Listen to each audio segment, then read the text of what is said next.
सिन्नरच्या त्या बंद फॅक्टरीमध्ये गेलेला एक मित्र आजपर्यंत सापडला नाही. रात्रीची वेळ होती. 4 मित्र आकाश, रोहित, समीर आणि निखिल रोहितचा बर्थडे वेगळ्या ठिकाणी साजरा करायचं ठरवतात. समीर म्हणाला, चला त्या बंद पडलेल्या फॅक्टरीमध्ये जाऊया, मजा येईल. सगळे तयार झाले.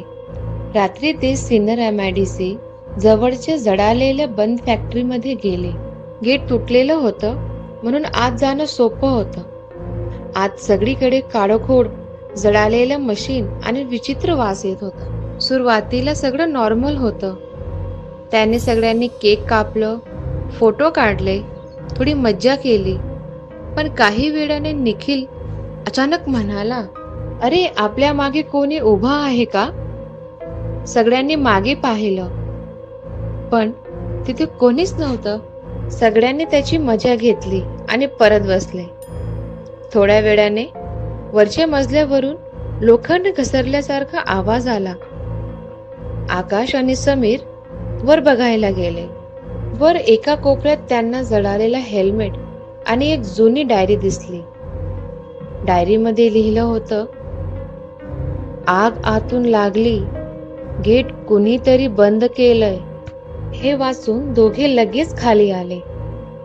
पण खाली येऊन बघतात तर निखिल गायब होता. त्याचा फोन खाली पडलेला होता. फ्लॅश लाईटही अजून चालू होती. सगळ्यांनी त्याला आवाज दिला, निखिल बाहेर ये, प्रँक करू नकोस.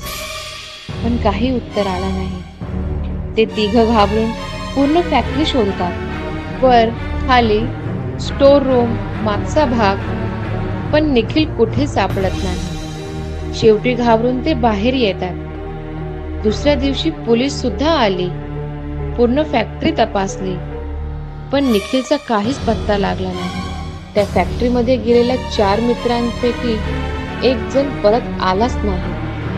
आणि सगळ्यात भयानक गोष्ट म्हणजे त्यांनी रात्री काढलेल्या फोटोमध्ये मागे एक जास्त शॅडो दिसत होती.